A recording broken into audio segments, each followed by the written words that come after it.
interrupt programming at the request of the National Weather Service to activate the North Texas Emergency Alert System. The National Weather Service issuing a tornado warning for southwestern Palo Pinto County until 8:45. A severe thunderstorm capable of producing a tornado was located 7 miles northwest of Gordon, moving east at 20 miles per hour. The storm is also about 15 miles northeast of Ranger, again moving east at 20 miles per hour. This storm may contain a tornado and ping pong ball-sized hail. The storm will be near Gordon by 8:15 and by Lake Palo Pinto by 8:20. Also, sections of Interstate 20 are going to be affected by this storm. Once again, a tornado warning for southwestern Palo Pinto County until 8:45. A severe thunderstorm 15 miles northeast of Ranger, moving east at 20 miles per hour, could intersect I-20.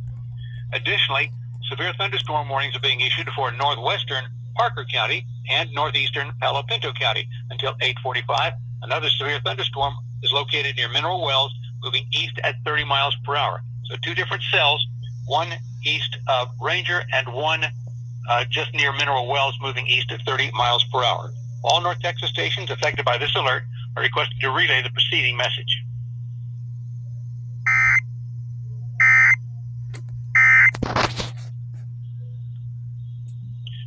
This is what we have, and especially